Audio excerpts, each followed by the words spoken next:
providing new training and employment opportunities in Kenya and in post-Ebola Liberia. New shopping malls springing up in Nigeria, especially in Lagos, are reshaping lifestyles and making money. And as Nigeria braces for the rainy season, residents on the coastline of Lagos say they are worried for their safety. We'll tell you why. Africa 54 starts right now. Hello and welcome. I'm Vincent McCory, Voice of America, coming to you from our global headquarters in Washington. One is shopping malls springing up in different parts of Nigeria, especially in Lagos, are reshaping lifestyles and generating revenue for government. Channel's business correspondent Tempo Asaju takes a look at these emerging retail outlets. Retail trade accounts for 27% of the world's GDP, with over $19 trillion, employing about 20% of the global workforce. In Nigeria, this sector is more informal. But with the advent of organized retail sector, now connecting consumers to products from manufacturers, Nigeria has become a destination point with its huge population of 200 million people. An organized retail market is integrated with clusters of brands, from grocery shops to clothing companies, pharmacies and fast food outlets, IT shops, electronics showrooms and cinemas. In Lagos, neighborhood malls are springing up in leaps and bounds. Different square meters of retail malls, but with just about 2% penetration of organized malls like this in Nigeria, it makes different meanings for shoppers and traders as more continue to spring up even in neighborhoods. If you've noticed in this area, you can hardly see like big stores, or most of the stores here are always like small stores, and to get so many things is always difficult. So we just decided to set up a neighborhood store. It's very convenient for me because, like, you know, everything I want, it's there. Like, if I want to buy rice, I have to go to one particular market. If I want to buy electronics, I go to another particular market. If I want to buy frozen food, but everything is there. Everything I need, from groceries to electronics to everything I want, is there. First of all, I would say for Admiralty Way, it's looking to me like what you call the high street, and it's fine. So what I would frown against is, well, maybe I would say the ones I'm not too comfortable with, where you actually see that it's purely residential, and then you see, you know, shops coming. But when you see, like, on Allen Avenue, it's almost certain that it's a commercial street. Same thing with Admiralty Way, and then same thing with Awolowo Way on Ikoyi. With 22 million people concentrated in Lagos metropolis, it's also an opportunity for foreigners to be in business. They are really so happy because they came here to my salon. They do their own hair. They do the pedicure, the manicure. We have the restaurants upstairs also. They eat something grilled and American food, and they will buy very nice clothes. We have everything in the mall. We are very satisfied. Nigeria is a nation with rapid demographic growth. Currently, only 3 malls exist with over 20,000 square meters, and the largest of 26,000 square meters located in Abuja. Investors believe that penetration is low. We have probably about 50 tenants that are sitting in this mall, and we've done about 100% lease for virtually all the spaces that will be in this mall today. If you're able to tap into that opportunity and provide platforms, structures where they can move their trade, it has a multiplier effect on the economy. The first thing it does is that it transits people from the informal sector to the formal sector, on which government can tax, government can get actual data on who is there, and they can provide more services. Ibadan probably has 2 or 3 now. You go to Kano, there's one there. You go to Rivers, there's something there. You go to Ilorin, there's something there. It shows you clearly that as we go along into the future, existing cities or capital cities will form the hubs for most of these locations. But if you look at Lagos, Lagos is the nerve. The organized retail sector binds economic activities together. With Nigeria as a promising nation for investors, this could be one of the most viable alternatives to explore for economic diversification. Tempo Asaju, Channels Television News. Well, in Kenya, a different commercial effort is underway to empower impoverished women workers with training and help from the European Union and Oxfam. Lenny Rovago reports from Nairobi on the challenges these women face in Kenya's informal economy. Paris Odero works intently on one of her designs. The mother of 3 has been working on a new outfit to please her prospective clients. A tailor for 18 years, the tools of her trade are her sewing machine, needle and thread, and material.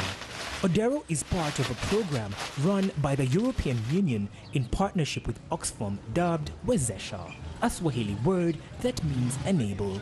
Wezesha seeks to improve the lives of small-scale women traders and domestic workers by teaching them business skills. Odero says the training has improved her business. Before I was just using my money as I get the money.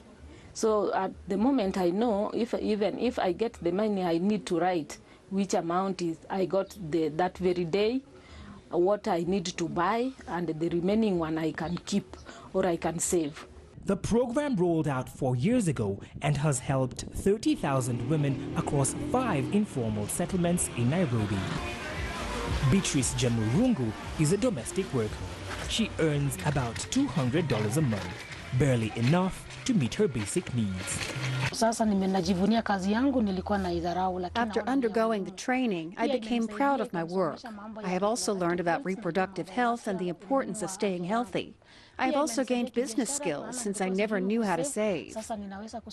Caroline Wambui, Oxfam's Women's Empowerment Project Manager, says while Kenyan women have made strides over the years, more needs to be done. Even though we have a very progressive constitution, we still face a challenge in implementation. For instance, you'll find small-scale traders pay for services, for taxes, pay for services that they don't receive, and the women domestic workers do not receive, almost half of them do not receive minimum wage. For Beatrice Jamurungu, the new skills she has acquired will help her earn more for her family. Lenny Ruvaga for VOA News, Nairobi. Well, continuing with some important stories about women on the continent, as Liberia enters its post-Ebola recovery phase, millions of people still suffer from economic hardship, especially women and youth. But a training center is empowering women by teaching them how to design and sew while providing employment opportunities. We get more from Jackson Vunganyi of VOA. Reports show that across Africa, unemployment affects women and girls the hardest. In some post-conflict countries like Liberia, the economy and high levels of gender discrimination make it hard for women to find meaningful employment to support their families. Other reports show that women are often victims of intergenerational poverty, a cycle that is compounded by high rates of illiteracy. Many who lack the skills and resources have resorted to selling crafts and food on the streets. It is this entrepreneurial spirit that inspired Alfreda Mason, a social entrepreneur and designer, to create Jola House. It's a training program that helps women in Liberia gain skills to become entrepreneurs and to drive economic development in their communities. Well, my inspiration was very simple. I left here during the coup in my late teens, and I lived in the U.S. for many years, where I have my family, my husband, my kids, and we brought our kids home for a visit. And I just decided there was just so much devastation and so much to do. I decided that I was going to come back after my son went to school and see what I can do to help my country. The students at Jola House are given extensive training and work opportunities to design and create items that are both functional and decorative. Most of their clothing and accessories are sold in the U.S. market. These are aprons, yes. Nice, so these are the bangles. Yeah, bangles for the hand. The necklaces. These are necklaces. I usually reach out to girls between 17 and 25. Most of them are mothers, single mothers. Most of them are either high school dropout or they are in high school but in low grades. So right here we have one of the students putting patches together. We decided to do the patches because when we sold the bags, we have a lot of extra fabric that we're burning. And then we decided instead of burning this fabric, what is the best use for them? So we decided to use this patch mini, just putting different kinds of fabric together and making patch. And then when we put the patch together, we'll make our quilts out of them and also use it as decorative item for our bags. Mason says that the Jola House program gives the young women options to either work independently as designers or work together in a cooperative. And for the first 2 years, our focus was on training and development. And after we train, we're trying to just not train and let these women go back to their homes, but wanted to train and develop some kind of enterprising. We provide the material, and then you can produce the product, and we buy the product back from you. And then that price we pay is like a living wage. Or you can go ahead and form a business. So we kind of recommend our girls to microcredit and help them with their filling up the forms, help them to have some kind of guarantee fund that when they go out there to get on their own, they will have some kind of startup funds. Liberia's civil war ended in 2003. Its post-conflict phase was disrupted by an Ebola epidemic that killed thousands of its people. Mrs. Mason says that women are often affected at disproportionate rates, and that's why she started Jola House as a way to reduce the economic inequality of women. Alice Clemens is the administrator at Jola House. She was part of the second class to graduate from the program. Before I started working with Jola House, I had a lot of challenges.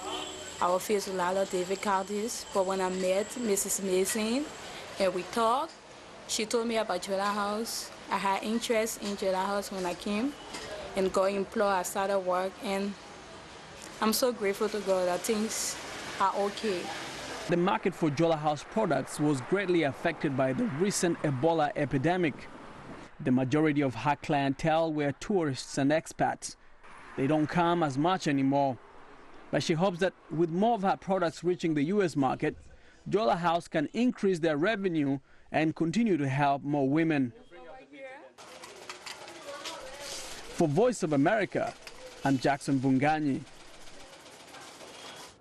Well, we want to know what you think about Africa 54 and the stories we covered. Join the conversation on Facebook. The address is Africa 54, and check out our headlines 24/7 on voaafrica.com. Well, coming up, indoor air pollution from coal-burning stoves. It's a very serious health issue. Stay with us for that story coming up.